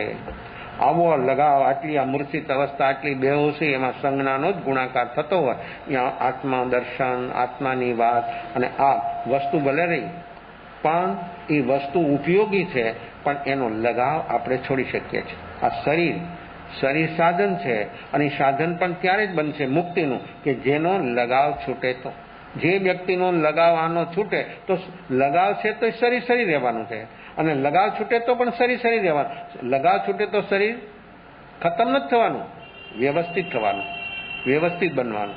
લગાવથી શરીર અવ્યવસ્થિત બની શકે છે, પણ લગાવ છૂટ્યો તો શરીર ઘણું સ્વસ્થ અને ઠીક રહી શકે છે. પણ જ્યાં સુધી આ લગાવ છે ત્યાં સુધી આ સાધન છે બંધનનું, અને લગાવ છૂટે એટલે આ સાધન છે મુક્તિનું. હવે આપણે મારે શેનું સાધન? દરેક વ્યક્તિ સ્વતંત્ર. સાધનો જે મળ્યા છે એ વ્યક્તિને પુણ્યથી મળ્યા છે, અને એનો ઉપયોગ કરવામાં પણ દરેક વ્યક્તિ હંમેશને માટે સ્વતંત્ર છે. એની વર્તમાન અવસ્થા કઈ રીતની ચાલે છે તે રીતે આ મળેલા સાધનોનો તે વ્યક્તિ તે રીતે ઉપયોગ કરશે. અને જો એના અંદરમાં રુચિને લગન હોય, સાથે જાગરણ સાક્ષીભાવ હોય, તો આ સાધન દ્વારા નિર્વાણ સુધી પણ પહોંચી શકાય છે. તો આવું અદ્ભુત સાધન આપણને મળ્યું. એનો લગાવ હશે તોય મૃત્યુ થવાનું, લગાવ છૂટી જશે તો પણ મૃત્યુ થવાનું. પણ લગાવ છૂટે ને મૃત્યુ થાય તો શું કહેવાય? લગાવ સાથે મૃત્યુ થાય તો શું થાય? અકામ મરણ, બાલ મરણ. 12 પ્રકારના બાલ મરણ છે, એક નહીં 12 પ્રકારના. સમાધિ મરણ, પંડિત મરણ એ ક્યારે થાય? આનો લગાવ છૂટે તો. જો શરીર છે, લગાવ છૂટે તો એનું આયુષ પૂરું થઈ જવાનું, અને લગાવ હશે તો પણ આયુષ પૂરું થઈ જવાનું. પણ જ્યારે લગાવ છૂટે છે ત્યારે આ શરીરના માધ્યમ દ્વારા વ્યક્તિ સમાધિ એ બની કે એનો લગાવ છૂટ્યો એ સમાધિ. લગાવ શરીરનો છૂટ્યો, આ એક છૂટ્યો એટલે 2 છૂટી જાય. સંપત્તિ ને સંતતિ, આ લગાવ ન છૂટ્યા વગર રહે જ નહીં. આ 2 છૂટી જાય એટલે વ્યક્તિની સમાધિ એ બની કે એના લગાવ છૂટી ગયો. એટલે એમાં અહીંયા કાંઈ એની વાસના ન રહી, એટલે એને કોઈ પકડનારું ન રહ્યું. વાસનાથી જીવ પકડાય છે. સંજ્ઞા 4 પણ છે, સંજ્ઞા 8 પણ છે, અને સંજ્ઞા 10 પણ છે. તો આ કોઈ પણ માણસની અંદરમાં, કોઈ પણ જીવની અંદરમાં કોઈ પણ સંજ્ઞા એનું કામ કરતી હોય છે. અને જો વ્યક્તિનો લગાવ છૂટે તો એ સંજ્ઞાથી જ છૂટી જાય. તો એનું સંજ્ઞાનું છૂટવું એ જ એની સમાધિ. એ સંજ્ઞા છૂટે એટલે લગાવ છૂટી ગયો, અંદરમાંથી મોહ છૂટી ગયો. મોહ છે ત્યાં સુધી જીવ ડૂબી જાય, અને મોહ છૂટી ગયો એટલે વ્યક્તિ તરે. મોહથી વજની બનાય, અને મોહ છૂટે એટલે તરે. આત્માનો ગુણ કેવો છે? 6 દ્રવ્યો. હા, 6 દ્રવ્યો છે ને એના ગુણ છે. ધર્માસ્તિકા, આકાશ, કાળ, જીવ અને પૂતગલ એ બધાના સામાન્ય વિશેષ ગુણ છે. તો આત્માનો ગુણ છે અગરુ લઘુ. અગરુ લઘુ એટલે આ આત્માને આ શરીર સાથે છે ત્યાં સુધી અલગ પ્રકારની અવસ્થા છે. જેવો એ શરીરથી અલગ થાય એટલે અગરુ લઘુ. હવા એને ઉડાડી ન શકે, પાણીને ભીંજવી ન શકે, શસ્ત્ર એને કાપી ન શકે, કારણ અરૂપી. અરૂપીની સામે કોઈ શસ્ત્ર ન ચાલે, પણ ભાવ પ્રાણની હિંસા કેમ જ થાય? જોઈ લીધો. અરૂપીને કોઈ બહારનું શસ્ત્ર અડી ન શકે, કાંઈ એને આમ છેદન ભેદન ન કરી શકે, પણ ભાવ પ્રાણની હિંસા છે ને થાય છે. અને ભાવ પ્રાણ રૂપ આત્મા છે, તો ભાવ પ્રાણની હિંસા છે ને થાય છે. સંક્ષણ ભયંકર ભાવ મરણ એ ભાવ હિંસા, ભાવ પ્રાણની હિંસા ક્યાં જ થાય છે? આ સંજ્ઞાથી, આ ક્રોધથી, માનથી, માયાથી, લોભથી. કોઈ પણ નિમિત્ત પામીને કોઈ પણ જીવને આ અંદરમાં ઉભું થયું ભાવ પ્રાણની હિંસા. જો આ શસ્ત્ર છે, આ કષાય અગ્નિ 10 ધારું શસ્ત્ર. ત્યારે આ કષાય કેવું શસ્ત્ર છે? આ ક્રોધ, માન, માયા, લોભી કેવું શસ્ત્ર છે? અને જે આ પ્રકૃતિ માણસને નિમિત્તથી ક્રોધ નથી થતો. માણસ એમ જ માને 100% કે નિમિત્તથી ક્રોધ ન થાય. ક્રોધ કોઈ પણ ને થતો હોય, કોઈ પણ પ્રકૃતિ માણસને પકડતી હોય તો બેહોશીમાં.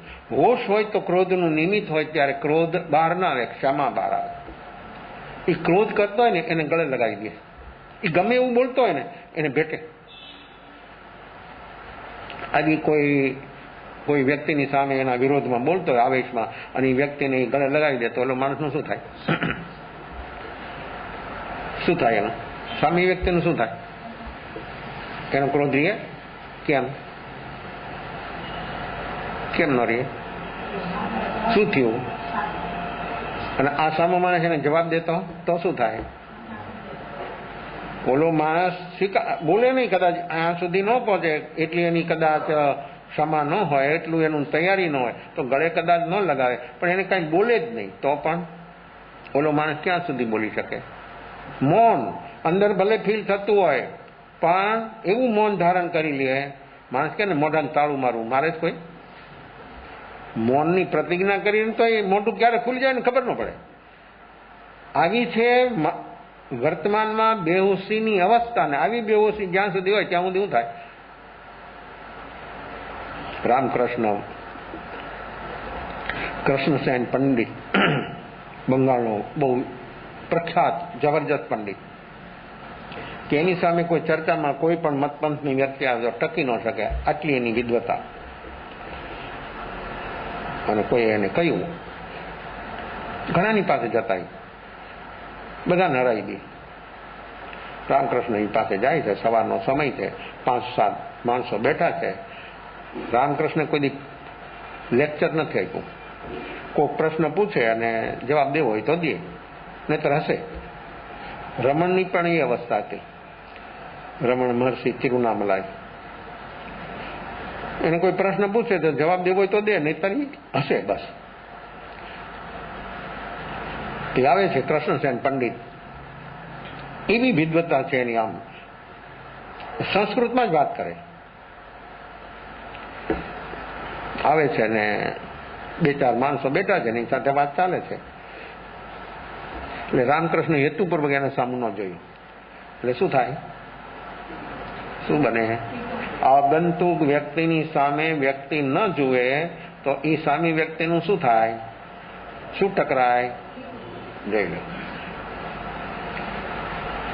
સાથે આવેલા જે માણસો છે એની સાથે પણ 5-8-10 માણસો આવ્યા છે, પંડિતની સાથે પણ. એટલે પંડિતની ઓળખાણ આપે છે બધી, કે આપણા બંગાળના બહુ પ્રખ્યાત વિદ્વાન પંડિત છે અને આપણી પાસે એ ચર્ચા કરવા માટે આવ્યા છે. રામકૃષ્ણ સાંભળે છે, કાંઈ બોલતા નથી. આની શરૂઆત કરી દીધી. અને આની વાત એ હતી કે આત્મા નથી, કારણ કે આને પરાસ્ત કરવો હતો. એટલે એવી નેગેટિવ દલીલોથી આને હરાવી દેવો હતો. કારણ કે રામકૃષ્ણ તો માનતા હતા આ કે આત્મા છે જ નહીં. એવી બધી વાતો કરી, એટલી બધી સરસ વાતો કરી. માણસ જયારે સામી વ્યક્તિ કઈ બોલે જ નહીં, એનું પ્રત્યુત્તર મળે જ નહીં, એટલે વધારે ઓર માણસની અંદરમાં હોશ નહીં, જોશ આવે. હોશ તો છે જ નહીં. અને હોશ હોય અને જોશ હોય તો, હોશ હોય, જોશ હોય ને ફોશ હોય તો કામ થયા વગર. જોશ છે, ફોશ છે, હોશ નથી. હોશ જો વ્યક્તિની અંદર, કેટલા હોશ પાવરનું આ મશીન છે? બધામાં હોશ પાવર હોય, દરેકને. આ ઇલેક્ટ્રિસિટી છે તો એનામાં કેટલા યુનિટ છે? આ વાયર જાય છે એમાં કેટલા યુનિટી વહન કરી શકે છે? તો આ કેટલા હોશ પાવરનું આપણું મશીન છે? આ મશીન છે, શરીર પણ એક મશીન છે, મન પણ મશીન છે. હાર્ડ જ મશીન છે એમ નહીં સમજતા. એક મશીન છે તો એ કેટલા હોર્સ પાવરનું છે? કાર હોય એને હોર્સ પાવર હોય, બધાના હોર્સ પાવર હોય. એનાથી શું થાય? હોર્સ પાવર શું કરે? એ કેટલી વસ્તુને વજનને કેટલો વહન કરી શકે છે. હોર્સ પાવર થી ન કીધા. ટ્રેક્ટર હોય તો કેટલા હોર્સ પાવરનું છે? તો એ વધારે હોર્સ પાવરનું હોય તો ગમે એવી આવી પથ્થર જેવી જમીન હોય ને તો એને ઉખેડી નાખે, પણ થોડા હોર્સ પાવરનું હોય તો અટકી જાય. આપણું મશીન કેટલા હોર્સ પાવરનું છે ખબર છે? બધાના હોર્સ પાવરનું માપે છે અને બધાના હોર્સ પાવર બનાવે છે, પણ પોતાના હોર્સ પાવર કેટલા છે આપણે ખબર જ નથી. ગમે તે વ્યક્તિ હોય, ગમે તે કન્ટ્રીમાં, ગમે ત્યાં રહેતી હોય, પણ પોતાની ખબર નથી. આ કશાયો જયારે પ્રગટે છે ને ત્યારે હોર્સ પાવર કેટલો વધી જાય છે. જેમ જેમ કશાયની તીવ્રતા માણસની અંદરમાં વધતી જાય એમ એનો હોર્સ પાવર કેટલો બને. જો અનંતાનુબંધીના કશાયો અંદરમાં 100% બેહો છે ત્યારે એનું હોર્સ પાવર કેટલો વધી જાય. કેટલી સ્થિતિ બને? જો એની સ્થિતિ હોર્સ પાવરથી બને છે. એની તીવ્રતા, એની સઘનતા, એનાથી એનો હોર્સ પાવર, એનો રસ કેટલો છે. અનંતાનુબંધીની ઉત્કૃષ્ટ સ્થિતિ કેટલી બને. સાથે છે દર્શન મોહ, અને દર્શન મોહ હોય તો જ અનંતાનુબંધીના કષાયો હોય. દર્શન મોહ ગયો એટલે કે મિથ્યાત્વ ગયું તો અનંતાનુબંધીના કષાયની પહેલા વ્યા જાય. તો એનો હોર્સ પાવર કેવો બને? તો એની હોર્સ પાવર બને જો નેગેટિવમાં બને, ઓપોઝિટિવમાં બને. જેવા અનંતાનુબંધીના કષાયો જાય, દર્શન મોહ જાય એટલે એનો હોર્સ પાવર કોનો વધે? આત્માનો. અને આ જ્યાં સુધી બેહોશીમાં છે ને આ પ્રકૃતિને ઉદય સાથે એકરૂપ છે ત્યાં સુધી એનો હોર્સ પાવર વધે છે. શેનો? આ પ્રકૃતિઓનો. કેટલો બંધ કરે? આ હોર્સ પાવર અનંતાનુબંધીની શક્તિ, તાકાત કેટલી અને એનો ઉત્કૃષ્ટ સ્થિતિ કેટલી બને? 70 કોડાકોડ સાગરોપમ. કરોડને કરોડથી ગુણો 1 કરોડાકોડ સાગર. 70 કોડાકોડ સાગરોપમની સ્થિતિ આ ઉત્કૃષ્ટ હોર્સ પાવર છે આ કષાયોનો. જો ત્યારે પણ આ મન બુદ્ધિ સાધન બરાબર ખ્યાલ કરજો. આ ઉત્કૃષ્ટ સ્થિતિમાં પણ મન વચન કાયા સાધન. અને જ્યારે વ્યક્તિની અંદરમાં આવો ભાવ પ્રગટે અને જ્યારે જો નિર્વિકલ્પ બને ત્યારે આ સાધનથી અલગ થઈ જાય. સાથે છે શરીર, પણ છતાં એ શરીર નિર્વિકલ્પ બને એટલે શરીર, મન, બુદ્ધિ બધાથી અલગ. ત્યારે ઈશાનો હોર્સ પાવર બને. અને એ હોર્સ પાવર કેવો બને? ઉત્કૃષ્ટ બને તો 48 મિનિટમાં આ ઘાતી કર્મ બધા રાખ થઈ જાય. આવો હોર્સ પાવર આપણામાં છે, પણ આપણે આ બધો હોર્સ પાવર કષાયોમાં અંદરમાં એની સાથે સંમિલિત કરીએ છીએ અને એની સાથે કામ કરીએ છીએ. આ કૃષ્ણસેન પંડિત અડધી પોણી કલાક એના વિરોધમાં બોલે છે, આત્માના વિરોધમાં. રામકૃષ્ણ ઉભા થઈને એને ગળે લગાવી દીધું. નાનું બાળક જેમ એને ભેટે ને એમ ભેટી ગયા, પછી બેસી ગયા, કઈ બોલ્યા નહીં, ચૂપચાપ.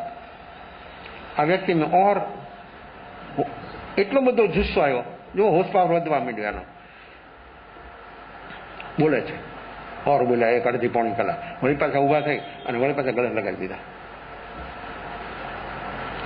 અને અત્યારે તો એનો હોર્સ પાવર એટલો બધો હતો ને એટલે આને ખબર નથી કે આ વ્યક્તિ શું કરે છે. એને તેમ લાગ્યું કે આ ગમાર. અને પહેલા જ કહી દીધું કે મહાપંડિત છે, મેં તો ગામડા કા ગમાર હું, મુझे कुछ मालूम नहीं है. અજ્ઞાનનો સ્વીકાર કરવો એ જ્ઞાનની શરૂઆત છે. પણ કોણ કરે? કોણ કરે? અજ્ઞાનનો સ્વીકાર કરવો એ જ્ઞાનની શરૂઆત છે. અને પહેલા જ કહી દીધું કે મેં તો અજ્ઞાની હું, અણપડ હું, ગામડા કા ગમાર હું.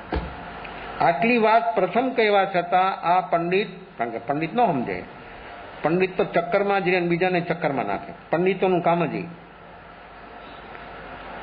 એટલું બોલે છે, એટલું બોલે છે. આ 2 વખત આવું કર્યું છતાં એને ભાન ન થયું કે આ વ્યક્તિ શું છે, કઈ છે. અને પછી કૃષ્ણ બોલે છે, થાકી ગયા, પછી મૌન થઈ ગયા.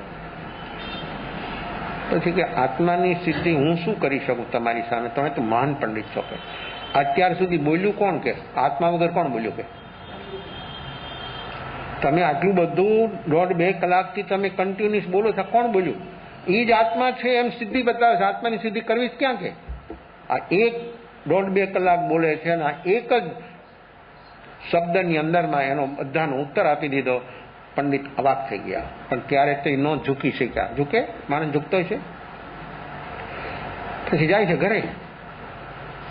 ઘરે જાય પણ એને કારણ કે પોતાની હાર થઈ ગઈ એમ પોતે અંદરમાં માની લીધું હતું, નક્કી થઈ ગયું હતું. એટલે એને આમ સુસ્તી લાગે છે બધી ચારે બાજુ. શાંત થઈ, કઈ મજા ન આવી. આખો દિવસ એમના પાસ થઈ ગયો. સુવાનો સમય થયો, બિસ્તરમાં સુવે છે, નીંદ નથી આવતી. આમથી આમ કરવટ બદલે છે. અને એમ થયું કે આ વ્યક્તિ પહોંચેલી છે. હું પંડિત છું, મારી પંડિતા એની પાસે 0.0 છે. આ વ્યક્તિ પહોંચેલી છે. એને જયારે હું બોલતો હતો, જયારે જેને પ્રયોગ કર્યા બે, ત્યારે પણ હું ન સમજી શક્યો હું કેટલો મૂઢ છું, હું કેટલો મૂર્ખ છું. આ કોણ બોલે છે? પોતે પોતાને કહે છે કે હું કેટલો મૂઢ અને મૂર્ખ છું. એ વહેલી સવારે 4 વાગે, નીંદ તો હતી નહીં, ઉઠ્યા. જો પેલા આવ્યા ત્યારે બધા 5, 7, 10 માણસને સાથે લઈને, અત્યારે એકલા ઉપડ્યા. અને એને તો દક્ષિણેશ્વર જવું હતું, ગંગા પાર કરીને સામે કિનારે ગયા. હોળી હતી, બેસી ગયા. લઈ જા કે સામે પાર ગયા. રામકૃષ્ણ એકલા જ હતા. જઈને સાષ્ટાંગ દંડવત પ્રણામ કરે છે. અને નાનું બાળક રોવે ને એમ હિપકે રોવે છે. રામકૃષ્ણ બેઠા છે. એને ખ્યાલ આવી ગયો કે ગઈકાલે જે વ્યક્તિ હતી એ જ વ્યક્તિ છે, પણ બોલતા કાંઈ નથી. એટલું અવાજથી રડે છે. આની જિંદગીમાં અનેકને એને આંસુ પડાવ્યા હતા, અનેકને રડાવ્યા હતા. કારણ કે વાદ વિવાદમાં એટલો પ્રખર માણસ હતો કે કોઈને જીતવા જ ન દે. અને એનો ઈગો શિરમોર ઈગો હતો. જિંદગીમાં કોઈ દી એનું આંસુ પડ્યું નહોતું. આજે રામકૃષ્ણના પગમાં માથું મૂકીને રડે છે. રડી લીધું, સ્વસ્થ થઈ ગયા. રામકૃષ્ણ મૌન જ છે, એક શબ્દ બોલતા નથી. આટલું બધું રડે તેને આશ્વાસન આપવું જોઈએ ને. લોકો ખોટા આશ્વાસન જ આપે છે બધામાં, બધે. નક્કર વસ્તુ કોઈ દી કોઈને સમજાવવામાં તૈયાર જ નથી. માણસ આમ શાંત હોય, સરળ હોય, સહજ વાત થતી, ત્યારે પણ સાચી વાત, નક્કર વાત કોઈ ન કરે. તો આશ્વાસનથી કોઈ દી કામ ન થાય. માણસ જ્યારે સમજવાની તૈયારી કરે છે અને જ્યારે સત્ય તત્વ જો એને સમજાઈ જાય તો એનું જન્મ મરણના કારણો મીટી જાય. આશ્વાસનથી માણસ ધોખામાં રહી શકે છે. જ્યારે સત્ય વાત એની સામે આવી અને એને ખ્યાલ આવી ગયો કે હું કેટલો અજ્ઞાની છું, હું કેટલો મૂઢ. પોતે સર્વોપરી પંડિત આખા બંગાળનો આજે એમ બોલે છે કે હું મૂઢ છું, હું મૂર્ખ છું. રામકૃષ્ણ એની ક્ષમા માગે છે. રામકૃષ્ણ કઈ કરવા જેવું હતું ને, એને તો જયારે બોલતો ત્યારે જ એની સામે એને ગળે લગાવી દીધો 2 વાર. નાના બાળકની માફક. આવી નિર્દોષતા ક્યારે રહે? આવી નિર્દોષતા ક્યારે આવે? બુઢા માણસો છે ને બાળક જેવા બનવા જોઈએ. ત્યારે બુઢા માણસ વિકૃત કેમ હોય? બુઢાપો અતિ સુખરૂપ પણ છે અને બુઢાપો અતિ દુઃખરૂપ પણ છે. જો વ્યક્તિ સરળ બની ગઈ, સહજ સરળ બની ગઈ તો બુઢાપો એટલો સુખરૂપ છે, એટલો આનંદરૂપ છે કે એને ભજન ને ભોજન 2 જ જીવ હોય. તારા તો ભોજન કરે પણ ભજન તો અભેરાએ ચડાવી દે. બુઢા માણસોને ભોજન કરે અને સંજ્ઞા વધતી જ જાય. જેમ જેમ બુઢાપો વધતો જાય એમ સંજ્ઞાઓ બધી, એક નહીં બધી જ સંજ્ઞાઓ વધતી જાય. મમત્વ વધતું જાય. એટલું બધું મમત્વ બને કે શું કેવું. એવા મમત્વી જીવો જોવા મળે કે એને શરીરથી પણ વધારે લગાવ એનો સંપત્તિનો બને. ત્યારે એ સંપત્તિના લગાવથી વ્યક્તિની અંદરમાં પ્રણતિ કેવી બને, કેવા ભાવ થાય એના. રોઈ લીધું, સ્વસ્થ થઈ ગયા, હળવા થઈ ગયા અને પછી કહે છે કે મને માફ કરી દે. મેં આપનો અવિનય કર્યો છે, અશાસના, અભક્તિ, અપરાધ કર્યો છે. આપ પહોંચેલી વ્યક્તિ છો, હું આપને ઓળખી ન શક્યો ગઈકાલે. રાતભર મને નીંદ નથી આવી અને મેં આપના જ વિચારો કર્યા છે ને મારા. હું કેટલો મૂઢ છું, મૂર્ખ છું અને આપ કઈ હદ સુધી પહોંચી ગયેલા છો એનો તો મને કાલે જ પરચો મળી ગયો કે હું આપના વિરોધમાં સામે બોલતો તો એક શબ્દ આપ નહીં બોલ્યા અને મને 2 વાર ગળે લગાવી દીધો, છતાં હું મૂર્ખ ન સમજી શક્યો. આ બધું ઘરે ગયા પછી, રાતના એકલા પડ્યા પછી એની મતિ ઠીક થઈ, થોડો સ્વસ્થ થયો અને આ બધું એને સામે ખ્યાલમાં આવવા માંડ્યું. હું આપની માફી માંગવા માટે આવ્યો છું, મને ક્ષમા કરી દો. રામકૃષ્ણ કહે છે, મેં તો તને ક્ષમા જ આપી દીધી છે, તમે પણ પરમાત્મા જ છો. કેવી વાત કરે છે, તમે પણ પરમાત્મા જ છો, પણ થોડી સમય માટે પરમાત્મા 2 છે, એક જાગા હુआ અને એક સોયા હુआ. જો નીંદ, કઈ નીંદ? મોહની નીંદ. જેની મોહની નીંદ ખુલી જાય એ પરમાત્મા જ છે, સાક્ષાત. જે જીવોની મોહની નીંદ ખુલી જાય એ પરમાત્મા સ્વરૂપ જ છે અને પોતાને હું પરમાત્મા છું એવો અહેસાસ થઈ જાય, એવો અને અનુભવ થઈ જાય. પણ આ મોહ, આ દર્શન મોહ જ્યારે ખતમ થાય ત્યારે હું સ્વયં પરમાત્મા છું, આ મિથ્યાત્વ જાય, સમ્યક દર્શન બોધિ પ્રાપ્ત થાય ત્યારે કોઈ પણ જીવને એમ જ થાય કે હું પરમાત્મા જ છું, એવો અનુભૂતિ થઈ જાય.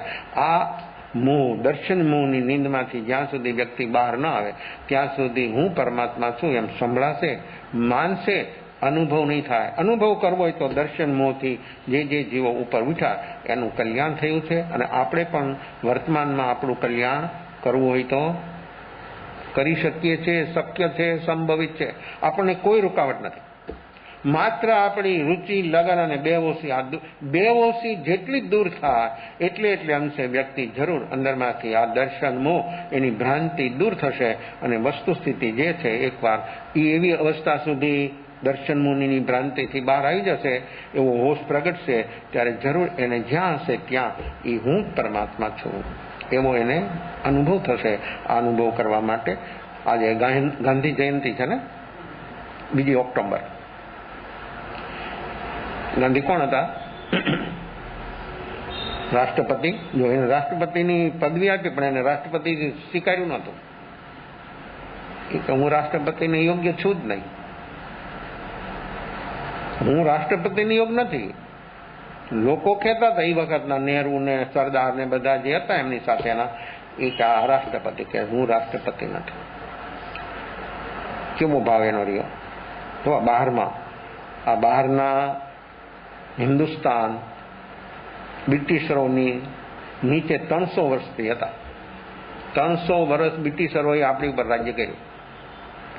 અને ગાંધી થયા બેરિસ્ટર ક્યાં? બ્રિટનમાં.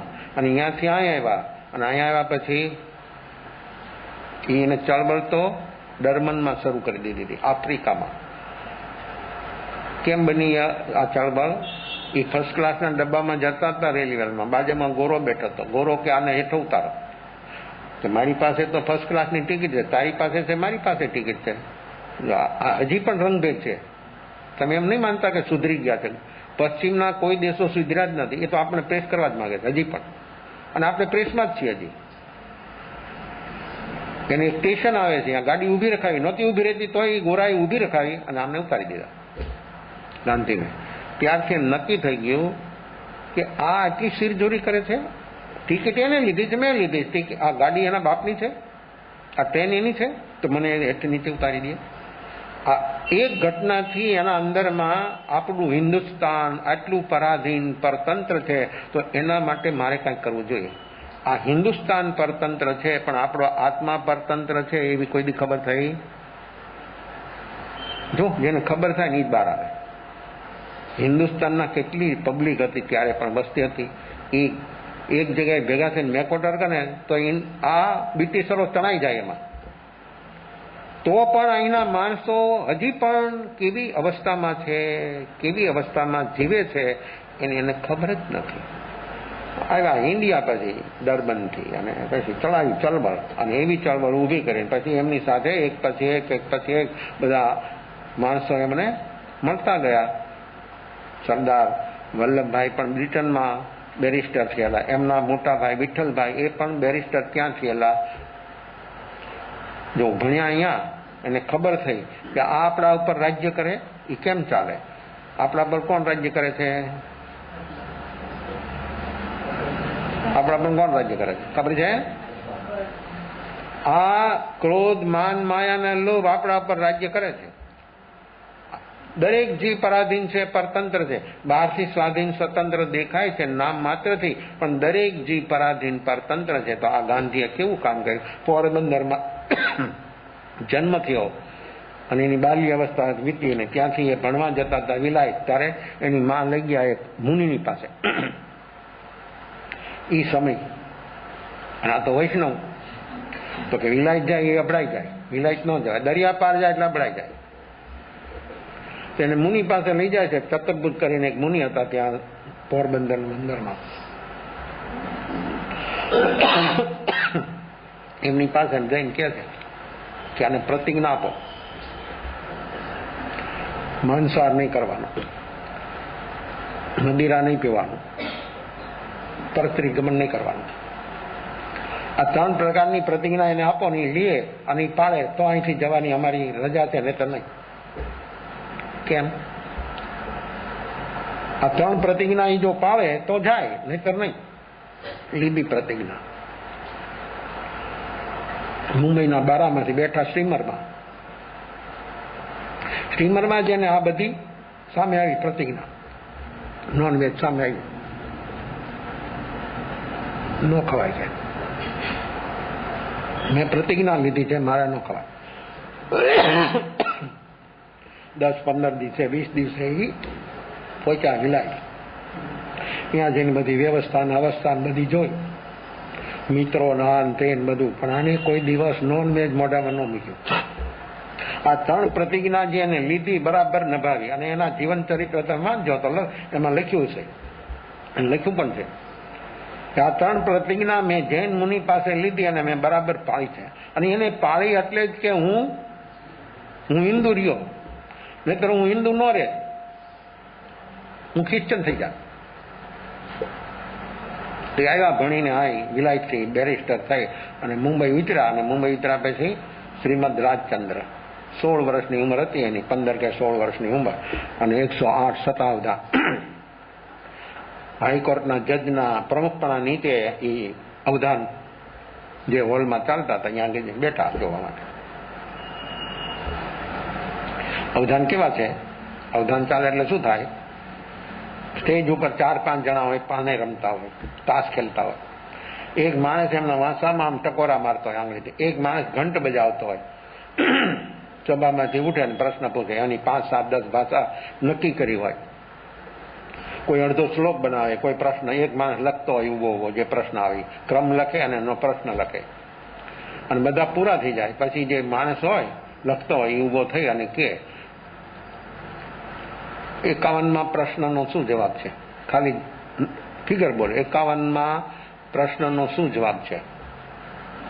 તો જવાબ બોલી દે. આ 108 અવધાન એમણે જોયા ગાંધીએ. અને પછી તો એમને એટલું બધું માન સન્માન મળ્યું શ્રીમદને. ત્યારે તો રાજચંદ્ર હતા, રાયચંદ, રાજચંદ્ર પણ નહીં, રાયચંદ. એટલું બધું સન્માન. ભણ્યા હતા કેટલું? બમાણિયાની અંદરમાં 5 કે 6 કિતાબ. ગવર્મેન્ટ એ લોકોએ નક્કી કર્યું કે આમને આપણે વિલાયત ભણવા મોકલવા. ગવર્મેન્ટ ખર્ચે એમને કહ્યું કે અમે આવું નક્કી કર્યું છે, તમે જાઓ.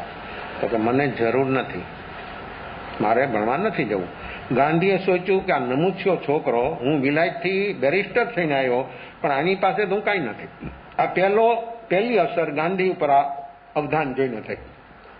પછી ગાંધી જ્યારે મુંબઈમાં હોય ત્યારે ઝવેરી બજારમાં એમની સામે એમની દુકાને જાય અને એ સત્સંગમાં.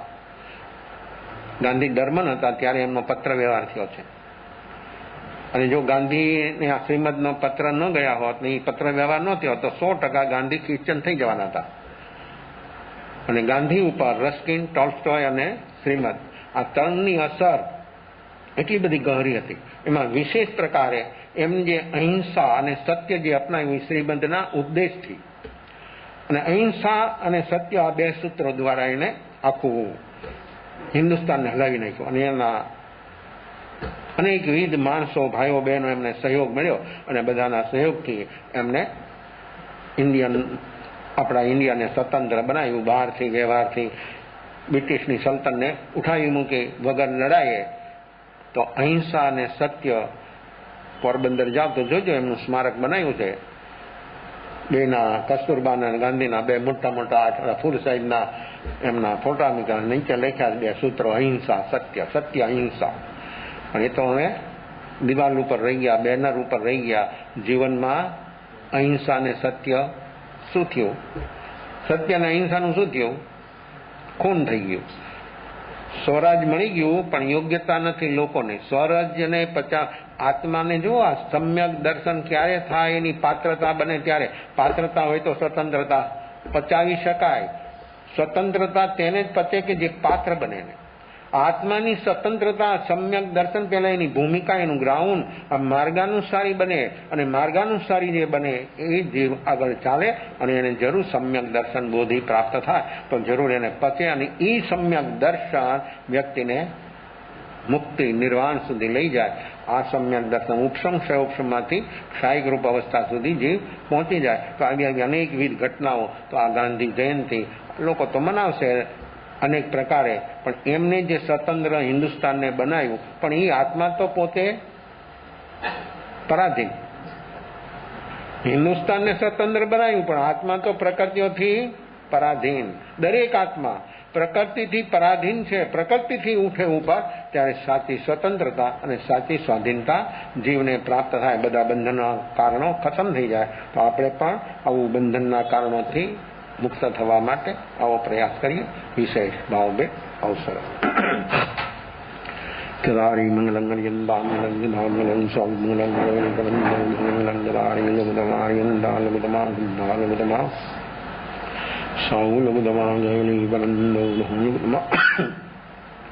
કેદારી શરણં મૌજામિ હરિયંતા શરણં મૌજામિ સિદ્ધાશરણં મૌજામિ સાહુ શરણં મૌજામિ કેલી પનંદન શરણં મૌજામિ ચાર મંગલં યાર તમ યાર સંગ્રદેવ સાગરમાનરદય સકલ કર્મનાણયન મોક્ષદણાં સકલેનંદ ભાવદ્રીજે ગુણગાય સંસારમાહી શરણાગારવદ શરણને કો જે નરનારી આદર અક્ષય અવિચલ પદ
મહાવીર સ્વામી ભગવાન સદગુરુ